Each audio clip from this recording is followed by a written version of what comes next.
ધોરણ 4 Hindi video number 5.1। હવે આપણે કાવ્ય જોવાનું છે। શું જોવાનું છે? કાવ્ય। ધમક ધમક આતા હાથી, ધમક ધમક આતા હાથી। હવે આના લેખક છે પ્રયાગ શુક્લ। લેખક કોણ છે? प्रयाग शुक्ल। प्रस्तुत कविता प्रसिद्ध रचनाकार की प्रयाग शुक्ल द्वारा रची गई है। उसका जन्म ईस्वी सन 1940 में कोलकाता में हुआ था। कहाँ हुआ था? कोलकाता में। साहित्य की विविध विद्याओं पर सशक्त रूप में लेखी चलाई है। बच्चों के लिए आपने बहुत उल्लेखनीय रचना लिखी है। आपके 9 काव्य संग्रह, 5 लघु ग्रंथ, 3 उपन्यास, 1 कला पुस्तक सत्यजीत रे पर 1 पुस्तक प्रकाशित है। इसीलिए इसके अतिरिक्त पत्रिका पर संपादित भी किया है। હવે આ હાથીનું ચિત્ર દેખાય છે, દેખ્યું બધાએ? સરસ। હવે હાથી વિશે સરસ મજાની કવિતા છે। ધમક ધમક આતા હાથી, ધમક ધમક જાતા હાથી। ધમક ધમક એટલે જોશભેર એકદમ બરાબર જોશથી હાથી આવે ને એટલે ખબર પડે એનો અવાજથી, જોશભેર આવે હાથી, જોશભેર જાય હાથી। ધમક ધમક આતા હાથી, ધમક ધમક जाता हाथी, अपनी सूंड उठाता हाथी, अपनी सूंड गिराता हाथी। अपनी सूंड उठाता हाथी એટલે પોતાની સૂંઢ ઉઠાવે છે હાથી અને પોતાની સૂંઢ નીચે પાડે છે હાથી। ગિરાવે છે એટલે પાડે છે। अपनी सूंड हिलाता हाथी, પોતાની સૂંઢ ફેરવે છે હાથી। अपनी सूंड घुमाता हाथी, अपनी सूंड હલાવે હાથી ને અપની સૂંઢ ગુમાવે હાથી। કેવી સરસ હાથીની વાત છે। ધમક ધમક આતા હાથી, ધમક ધમક જાતા હાથી, અપની સૂંઢ ઉઠાતા હાથી, અપની સૂંઢ ગિરાતા હાથી, અપની સૂંઢ હિલાતા હાથી, અપની સૂંઢ ઘુમાતા હાથી। પરીક્ષામાં કવિતા પૂછાય છે, એક જ ફકરો પૂછાય 4 લીટીનો, આખો પૂછાય નહીં। એ આપણે મોઢે કરવાનું હોય, પણ આ બધાને બહુ જ ગમે છે આ કાવ્ય, એટલે બધાને ફટાફટ આવડી જશે ને બાળકો? સરસ। અપની સૂંઢ ઉઠાતા હાથી, પહેલા ઉઠાવે છે, પછી ગીરાવે, પછી હલાવે ને પછી ગુમાવો। ખાલી આટલું જ યાદ રાખવાનું છે, બીજું કંઈ યાદ રાખવાનું નથી, બીજું તો બધું કોમન છે। તો અપની સૂંઢ ઉઠાતા હાથી, અપની સૂંઢ ગિરાતા હાથી, પેલા ઉઠાવે પછી ગિરાવે, અપની સૂંઢ હિલાતા હાથી, અપની સૂંઢ ઘુમાતા હાથી। એટલે આપણી કાવ્યની 4 લીટીઓ અહીંયા આગળ પૂરી થઈ જાય છે। પડી ખબર? મોઢે કરવાની બહુ જરૂરિયાત જ ના પડે। હવે નીચે ધમક ધમક આતા હાથી, ધમક ધમક જાતા હાથી, ધમક ધમક આતા હાથી, ધમક ધમક જાતા હાથી। जब पानी में जाता हाथी, जब पानी में जाता हाथी, भर भर सूंड नहाता हाथी। सूंड ભરી ભરીને નાય છે હાથી। હાથીની સૂંઢમાં શું કરે? હાથી પાણી ભરે તળાવમાંથી અને પછી સૂંઢ ઉલટી કરી અને પોતાના શરીર ઉપર પાણી, આપણે કેવું ડબલાવતી રેડીએ ને શરીર ઉપર, એમ હાથી સૂંઢ વડે પોતાના શરીરને નવડાવે છે, સૂંઢ ભરી ભરીને। એટલે જબ પાણી में जाता हाथी, भर सूंड नहाता हाथी। जब पानी में जाता हाथी, भर सूंड नहाता हाथी। कितने केले खाता हाथी, कितने केले खाता हाथी। यह तो वही नहीं बताता हाथी, यह तो नहीं बताता हाथी। એ તો એ કહેતો જ નહીં કેટલા કેળા ખાઉં છું, એ તો એ બતાતો જ નહીં। પણ હાથી કેવું હોય? કેળું ના ખાય, આખી લૂમ સાથે ખાય। એનું તો મોં કેટલું મોટું હોય ને, ફટાફટ બધું ખાઈ જાય, है ना? शाकाहारी प्राणी છે। जब पानी में जाता हाथी, भर भर सूंड नहाता हाथी। सूंड ભરી ભરીને નહાય છે। कितने केले खाता हाथी, કેટલા બધા કેળા ખાય છે ભાઈ। यह तो नहीं बताता हाथी, એ તો આપણને બતાવતો જ નથી। ધમક ધમક આતા હાથી, ધમક ધમક જાતા હાથી। ધમક ધમક કરીને હાથી આવે છે અને ધમક ધમક કરીને હાથી જાય છે। પેલું તો આવડે એવું છે, ઉઠાતા, ગિરાતા, હિલાતા, ગુમાતા। बराबर। હવે આમાં આટલું જ યાદ રાખવાનું, જબ पानी में जाता हाथी बरबर सूंड नहाता हाथी कितने केले खाता हाथ वो नहीं बताता हाथी भाई धमक धमक आता हाथी धमक धमक जाता हाथी બધાને મસ્ત મોઢે થઈ ગઈ કાવ્ય થઈ ગઈ ને ફટાફટ સરસ। હવે એનો અભ્યાસ શબ્દો જોઈશું। હાથી એટલે ગજ, પાણી એટલે જલ, નીર સલીલ, ધમક એટલે જોશ તેજ। હવે અભ્યાસ આવ્યો, कविता का अभिनय के साथ ज्ञान कीजिए।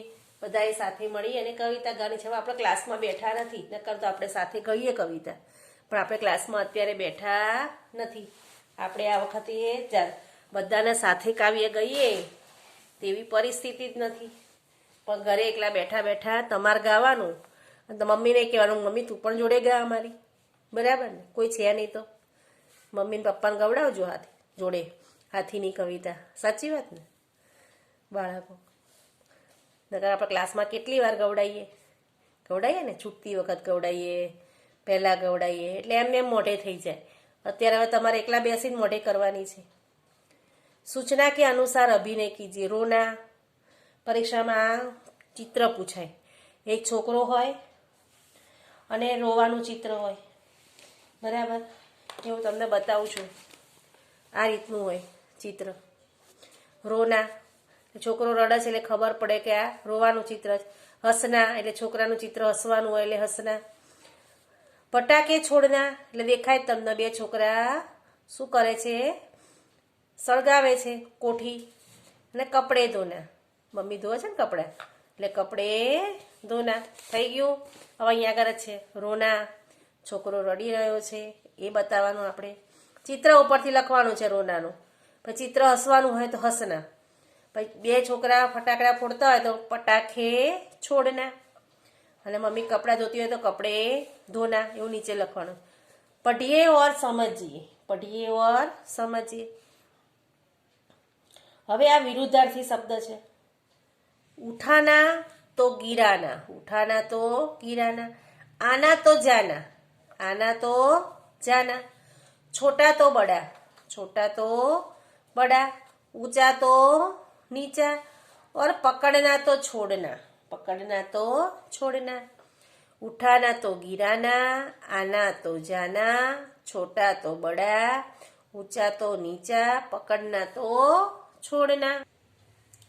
ऊपर दिए गए विलोम शब्दों पर आधारित वाक्य बनाइए। गिरे हुए को उठाना चाहिए, हमें किसी को गिराना नहीं चाहिए। જે આપણે વિરુદ્ધાર્થી શબ્દ લખ્યા હતા ને એના જેવું જ આપણે હવે લખવાનું છે, એ આપણે સ્વાધ્યાયમાં જોઈશું। ચિત્ર કે આધાર પર કહાની કીજીએ। હવે આ ચિત્ર છે ને એના આધાર ઉપર વાર્તા કહેવાની છે।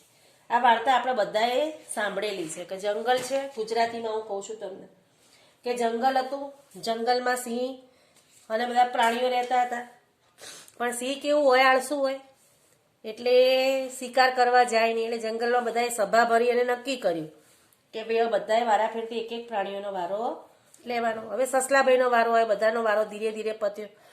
સસલું ગભરાતું ગયું। હવે એણે જોયું કે છેલ્લે લાવ પાણી પીવું, તેનું પ્રતિબિંબ અંદર દેખાયું અંદર કૂવામાં, એટલે એ છે ને પેલો સિંહ તો ભૂખ્યો થયો હતો એટલે ગુસ્સામાં હતો, અને એણે જઈને શું કીધું કે મેં તમારા જેવો બીજો સિંહ જોયો છે, ચલો હું તમને બતાવું, એમ કરીને લઈ ગયો અને કૂવામાં એના જેવું સિંહ જેવું બીજું પ્રતિબિંબ એને દેખાયું, એટલે સિંહ મારવા ગયો, કૂવામાં પડી ગયો ને મરી ગયો। એવી રીતે આપણે આ વાર્તા છે આપણે હિન્દીમાં જોઈશું। શેમાં જોઈશું? આ હું વાર્તા કહું છું તમને હિન્દીમાં કહું છું, बराबर। एक जंगल में एक शेर रहता था। एक जंगल में कौन रहता था? शेर रहता था। वह हर रोज कई प्राणियों को मार डालता था। हर रोज कई प्राणियों को वो मार डालता था। सब पशुओं ने शेर के समक्ष प्रस्ताव रखा। सभी पशुओं ने शेर के समक्ष प्रस्ताव, हम में से हर रोज एक प्राणी आपके आहार के लिए आएगा। हर रोज एक प्राणी आएगा आपके खाने के लिए, आहार के लिए। शेर ने प्राणियों का प्रस्ताव मान लिया। प्राणियों जे कीधुं हतुं ने मानी लीधुं। शेर ने प्राणियों का प्रस्ताव मान लिया। दूसरे दिन एक चतुर खरगोश शेर के पास युक्ति पूर्वक देर से गया। ખરગોશ એટલે સસલું. યુક્તિપૂર્વક એટલે ચતુરાઈથી ગયું. शेर ने गुस्से से पूछा, क्यों देर से आए? मैं कब का भूखा हूँ. क्यों देर से आए तुम? कब का मैं भूखा हूँ, मुझे बहुत भूख लगी है. शेर ने गुस्से से कहा, मुझे बहुत भूख लगी है. खरगोश ने उत्तर दिया, मैं आ ही रहा था. कुएं के पास एक दूसरा शेर मिल गया. कुएं के पास एक दूसरा शेर मिल गया जो मुझे खाना चाहता था. मैं धूम दबाकर जान बचाते हुए आपके पास पहुंचा हूं. ધૂમ દબાકે એટલે ઝડપથી દોડીને તમારી પાસે આવ્યો છું. शेर ने गुस्से से खरगोश को कहा, चल मुझे दिखा कहाँ है दूसरा शेर. चल मुझे दिखा कहाँ है दूसरा शेर. मैं उसे मार डालूंगा. मैं उसे मार डालूंगा. खरगोश शेर को कुएं की जगह पर ले गया. खरगोश तो ले गया शेर को कुएं. शेर ने कुएं में देखा तो अपनी ही परछाई को दूसरा शेर समझकर दहाड़ते हुए वह कुएं में कूदा. दहाड़ते એટલે મોટો અવાજ કર્યો એટલે પડઘો પડ્યો. એટલે એને એમ લાગ્યું કે સામેથી અવાજ થયો. આણે બૂમ પાડી એટલે પડઘો પડીને બૂમ પાછી આવી. એટલે એમ કે સામેથી પેલા શેરે મને બૂમ પાડી. वो दहाड़ते हुए कूदा और डूबकर मर गया. इस प्रकार खरगोश की चतुराई से जंगल के प्राणियों की जान बच गई. सभी प्राणी निर्भय होकर सुखपूर्वक रहने लगे. खरगोश ने युक्ति लगाई, इसीलिए सभी प्राणी के जीव बच गए. कैसा लगा ये काव्य? अच्छा लगा ना? हमने काव्य भी सीखा और एक कथन कहानी भी सीखी. बहुत मजा आ गया इस पाठ में. तो હવે प्रश्नों के उत्तर वो हम कहाँ कॉपी में दिखाएंगे. હવે यहाँ चित्र है. किसका है? हाथी का. बराबर. सबको वो अपने है ना कॉपी, इसमें ड्राइंग करना है इस चित्र को और वो कलर्स है ना वो ही भर देने के हैं इसमें. हाँ, सभी बच्चों को. अब कविता બધાને એક જ વસ્તુ આપું છું, કવિતા મોઢે કરવાની બધાએ. બીજું કંઈ આમાં આપતી નથી લેસન. હવે આપણે સવાલ જવાબો જોઈશું. બરાબર ને? ચલો આવજો બાળકો.